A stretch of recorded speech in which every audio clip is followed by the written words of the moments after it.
अस्सलाम वालेकुम जी। तो मेरे दोस्तों, आप सब कैसे हैं? ठीक हैं? उम्मीद करता हूँ कि आप सब ठीक होंगे और खैर खैरियत से होंगे। तो जी, तो दोस्तों, आज की जो हमारी वीडियो का टॉपिक है वो है नेट आईजीएस। जो तो कैंडिडेट जो educational of general science group के होते हैं कि अगर आपने वो पढ़ा है तो उसके बाद अगर आपने किसी भी यूनिवर्सिटी में अप्लाई करना है तो उसका क्राइटेरिया क्या है, उसकी मार्क्स की डिवाइडेशन क्या है और उसका इंट्रो क्या है, उसकी पासिंग स्कीम क्या है, कब आप अप्लाई कर सकते हैं और कितनी मरतबा आप अप्लाई कर सकते हैं। तो आज की जो हमारी वीडियो है वो इसी टॉपिक पर है और ये तमाम स्पेसिफिकेशन, तमाम इन्फॉर्मेशन हम अपने कैंडिडेट्स के साथ, स्टूडेंट्स के साथ शेयर करेंगे। तो चलते हैं अपने वीडियो की जानिब। तो जी, तो दोस्तों, सबसे पहले जान लेते हैं कि ये जो नेट है ये है क्या। नेट का इंट्रो क्या है, नेट की बेस क्या है, नेट का स्टैंड बाय क्या है। तो नेट का जो वर्ड है ये तीन स्पेल से बन के बना है, जो है मिल के बना है NAT। कि एन से बनता है आपका नेशनल, ए से बनता है आपका एप्टीट्यूड और टी से बनता है आपका टेस्ट। कि नेशनल एप्टीट्यूड टेस्ट, ये तो हो गया इसका इंट्रो। अब आपको स्क्रीन पर एक इंटरफेस नज़र आ रहा है, उस पर जो नेट की जो डिवाइडेशन है कि उसके नेट के सेक्शन कितने हैं। अगर आपने नेट आईजीएस के लिए अप्लाई किया है तो वो आप देखें कि आपको नज़र आ रहे हैं कि आपके चार पार्ट है HEC की जाने से जो अप्रूव हुए हैं। एक वर्बल एबिलिटी है, एक एनालिटिकल एबिलिटी है, क्वांटिटेटिव है और एक आपका सब्जेक्ट है। वर्बल एबिलिटी के 20 मार्क्स हैं, एनालिटिकल एबिलिटी के भी 20 हैं, क्वांटिटेटिव के भी 20 हैं और सब्जेक्ट जो है उसके 30 मार्क्स आपके।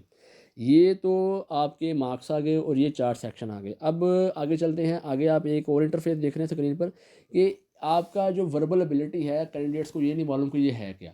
अब वर्बल एबिलिटी आपका बेसिकली इंग्लिश होता है कि इंग्लिश की जो ग्रामेटिकल पोर्शन है वो उसमें आपको पूछे जाते हैं। वो कहीं से भी पूछ सकता है, लेकिन HEC ने क्या किया है कि जो नेट का जो टेस्ट है जो उसमें वर्बल एबिलिटी है उसने उसके भी सेक्शन बनाए हैं और उसकी भी मार्क्स की डिवाइडेशन है जो मैं आपके साथ शेयर कर रहा हूँ। देखिए कि जो आपकी वर्बल एबिलिटी है उसमें सबसे पहला जो आपका सेक्शन है वो है सेंटेंस का, उसके 5 नंबर हैं।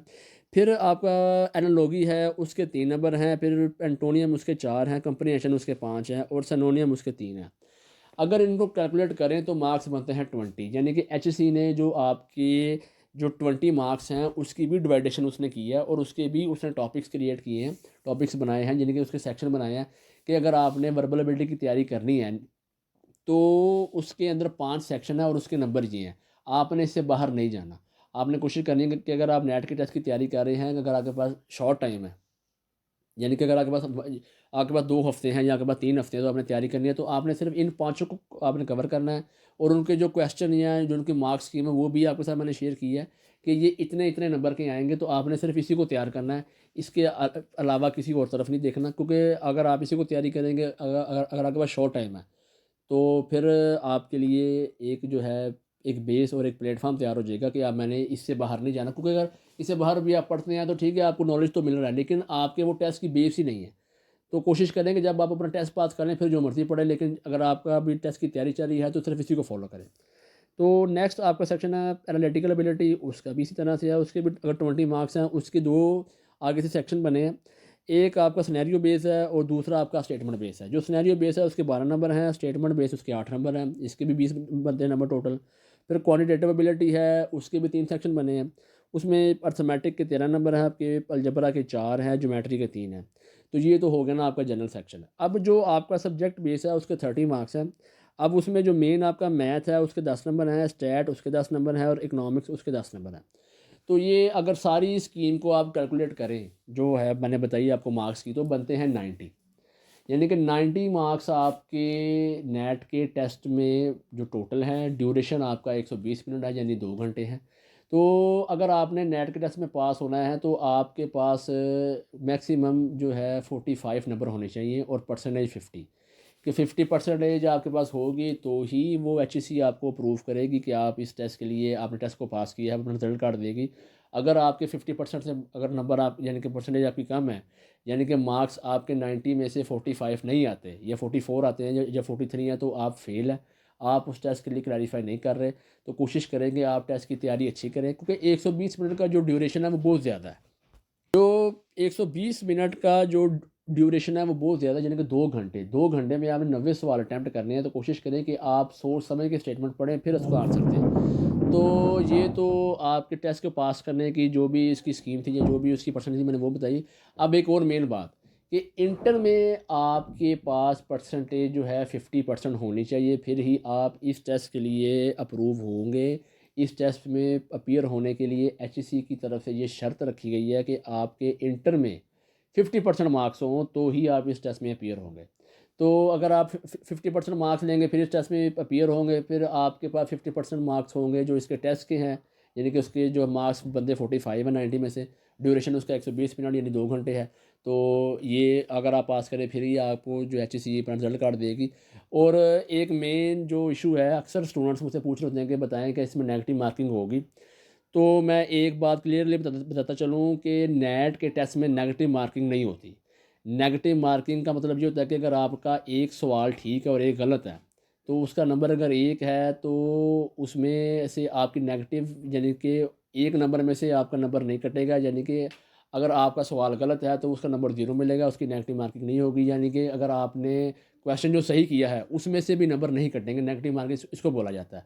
तो नेगेटिव मार्किंग इसमें आपकी नहीं है। जो क्वेश्चन आप ठीक करेंगे उसका आंसर आपको यानी कि उसका नंबर 1 मिलेगा, और जो आप गलत करेंगे उसका नंबर आपको 0 मिलेगा। तो अक्सर एक और कन्फ्यूजन की बात यहाँ पे आती है। तो जो मेन कन्फ्यूजन की बात ये है, अक्सर कैंडिडेट को ये लग रहा होता है कि अगर हम एक दफ़ा अपीयर हो गए हैं तो अगर उसमें हमने क्लैरिफाई नहीं किया, हमने उसको पास नहीं किया, तो क्या दोबारा कोई चांस हमारे पास है। तो मैं उन कैंडिडेट्स को ये बताना चाहता हूँ कि ये साल के अंदर आपके 4 टेस्ट होते हैं। हर 3 महीने बाद एक टेस्ट जो है वो HEC की जानिब से होता है, उसमें आप अपीयर हो सकते हैं। अगर आपका एक टेस्ट पास नहीं हुआ तो अगले में अप्लाई कर लें, उसमें नहीं हुआ तो उससे अगले में कर लें, उसमें नहीं हुआ तो उससे अगले में कर लें। तो अगर आपके साल में 4 मौके चलेंगे तो आप अगले साल भी अप्लाई कर सकते हैं, उसके अंदर भी आपके पास 4 मौके हैं। तो उसके उसके अंदर भी आपके पास 4 मौके हैं। तो इसलिए आपने आपने घबराना नहीं है, आपने परेशान नहीं होना कि अगर मैंने एक दफ़ा पास नहीं किया तो क्या दोबारा मेरे पास मौका नहीं है या दोबारा मेरे पास चांस नहीं है। साल में 4 टेस्ट आपके होते हैं, और आपने एक में अगर आप अगर नहीं होते तो अगले में अप्लाई कर लें, उसके बाद नहीं तो उससे अगले में कर लें। और एक और मेन बात आपको बता रहा हूँ कि अगर आप इसमें क्लैरिफाई कर लेते हैं, टेस्ट में क्लैरिफाई आपने कर लिया, तो HEC की जानिब से जो रिजल्ट कार्ड आपको इशू होगा उसकी ड्यूरेशन भी उसका है, उसका ड्यूरेशन सिर्फ 1 साल का है। 1 साल के अंदर आप किसी भी यूनिवर्सिटी में अप्लाई कर लें तो आपके लिए ठीक रहेगा। अगर आप अप्लाई नहीं करते तो फिर वो क्या करेंगे, वो आपका जो रिजल्ट कार्ड है वो एक्सपायर हो जाएगा।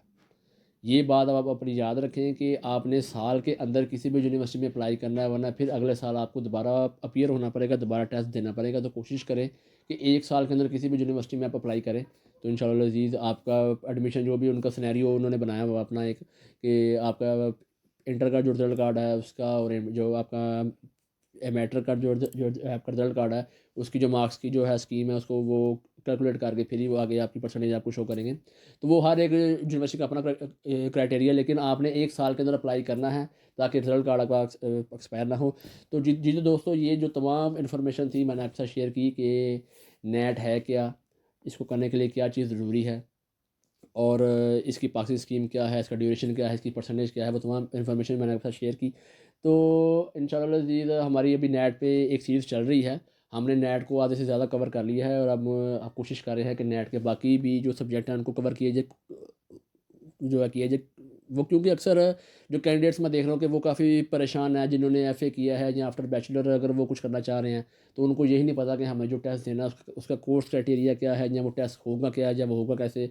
तो उस पर इंशाल्लाह जी अब हम काम कर रहे हैं।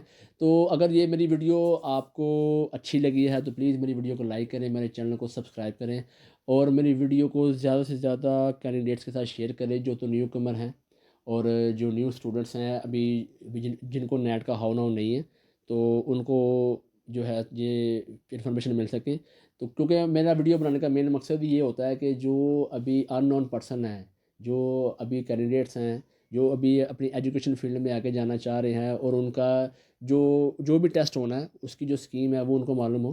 तो इंशाल्लाह अज़ीज़ मैं आपके लिए इसे अच्छी और एक नई इन्फॉर्मेशन के साथ इन फ्यूचर वीडियो लेकर आऊँगा, और तब तक के लिए अल्लाह हाफ़िज़।